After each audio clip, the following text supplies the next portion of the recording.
이성을 마비시키는 악마의 속삭임, 또야 일부입니다. 도대체 몇 번을 말해야 알아들어? 이제 그만하자, 지친다. 3살 버릇 80까지 간다. 사람이 안 하던 짓을 하면 죽는데. 이 말들은 TV나 드라마에서도 자주 나오지만 일상에서도 흔히 쓰거나 들어서 익숙할 거예요. 부모가 자녀에게, 선생님이 학생에게, 친구나 연인 사이에서 즐겨 쓰는 이 말에서 저는 한 가지 공통점을 발견했어요. 바로 반복입니다. 이 반복된다는 생각은 이상한 힘이 있어요. 좋아하는 걸 시시하게 만들고 싫어하는 걸 더 짜증나게 만들어요. 여러분이 좋아하는 메뉴, 가장 좋아하는 메뉴 한 가지씩 한번 떠올려 보세요. 그리고 그걸 1년 내내 먹어야 한다면 어떨 것 같은가요? 영화 올드보이에서처럼 특수한 상황에 갇혀 있는 게 아니라면 좋아하는 음식이 지겨워질 때 어떻게든 다른 방법을 찾지 않을까요? 반복된다는 생각을 하게 되면 그 경험에 왠지 모를 저항감이 느껴지는데요. 저에게는 이 저항감이 어떤 압력, 압박으로 작용해서 다른 경험으로 몰아붙이는 느낌을 받곤 했어요. 문득 이런 질문이 올라오는데요. 반복된다는 생각이 만든 불편함은 과연 사실일까? 환상은 아닐까? 이미 결정한 일에 뭔가 타당한 이유를 끼워 맞추려는 건 아닐까? 처음엔 뜨겁게 사랑한 연인이 시간이 지나면 그 사랑이 식을 때가 있는데요. 그 이유가 호르몬의 분비가 끝났기 때문이라는 연구 결과가 있어요. 저는 인간이 그냥 새로운 경험을 추구하도록 세팅된 게 아닐까 생각해봤어요.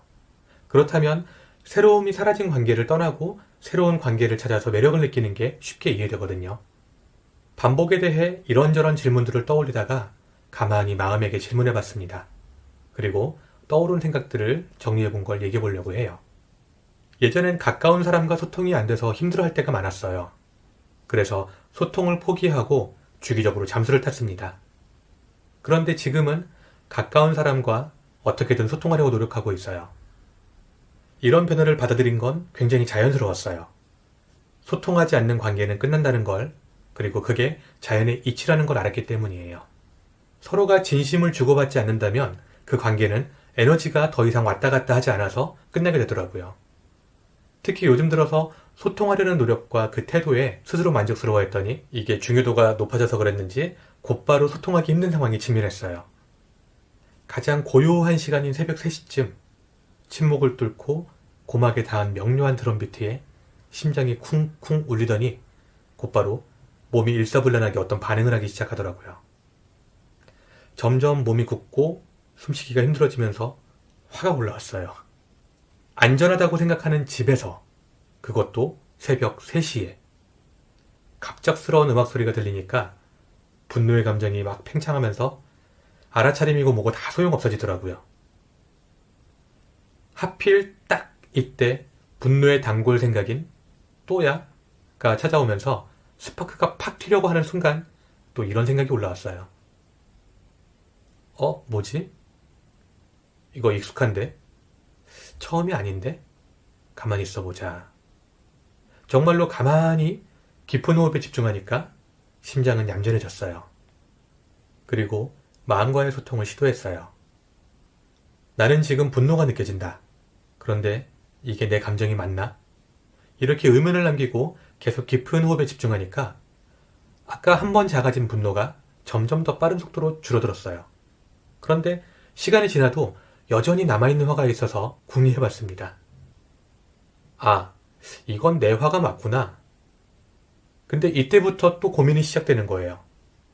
얘기는 해야겠는데 지금 이 상태로 표현하다가는 또 언제 화가 날지 몰라서 좀 더 나은 방법이 필요해 보였어요. 그리고 이 상황을 어떤 식으로 해결하는 게 좋을지 마음에게 지혜를 구했습니다. 그리고 이런 답을 얻었어요. 나는 이웃과 사이좋게 지내고 싶다. 그런데 이 음악 소리가 고통스럽게 느껴져서 이 소리를 내는 이웃과 사이가 안 좋아질까봐 걱정된다. 음악을 켠 사람은 내 상태를 모른다. 그러니 이 상황을 잘 전달하고 원활하게 소통하고 싶다. 즐기려고 음악을 켠 이웃이 저의 고통을 예상하지 못했을 거예요. 기분 좋게 음악을 듣는데 불쑥 찾아가거나 전화해서 시끄러워요. 소리 좀 줄여주세요. 이렇게 말하면 저 같아도 당황스러울 것 같더라고요. 그래서 어떻게 할지 방법을 나눠봤어요. 1단계, 분노를 좀 더 가라앉히고 2단계, 상대방의 입장을 배려하되 나의 상태를 가감없이 기록해서 3단계, 서로 사이좋게 지내고 싶은데 지금은 사이가 안 좋아질까봐 걱정스러우니 방법을 찾아주세요. 이 문자 내용을 전달한다. 이렇게 단계대로 2시간 넘게 쓰고 다듬은 내용을 좀 조심스럽게 문자로 보냈어요. 전에는 가까운 사람과도 이렇게까지 소통하려고 노력한 적이 손에 꼽습니다. 왜냐하면 소통하는 방법을 몰랐거든요. 그냥 상대방이 알아서 해결해 주길 바랄 때가 대부분이었어요. 그런데 소통하는 방법을 모르는 건 저뿐만이 아니고 제가 만난 사람들 대부분도 그때 저처럼 잘 모르는 상태였어요. 소통하는 방법을 학교에서 배울 수 있다면 얼마나 좋을까 이런 생각이 들더라고요. 아무튼 문자를 남기고 어떻게 됐을까요? 그 뒤의 내용은 2부에서 밝히겠습니다. 여러분도 이런 경험이 있나요? 갑작스럽게 불편함을 겪거나 어떻게 소통할지 몰라서 깊이 고민한 경험이 있다면 댓글로 남겨주세요. 한 사람은 한 번에 하나의 경험을 갖지만 10명이 서로 경험을 나눈다면 10명 모두가 10개의 경험을 나눠 갖는 거라고 생각해요. 그리고 답답한 마음은 표현하면 표현할수록 더 명료해지더라고요. 바라는 만큼 행복하시길 기원합니다. 오늘 준비한 내용은 여기까지예요. 지금까지 저는 내 마음 전문가 풍요였습니다. 그대에겐 그대가 답입니다. 감사합니다.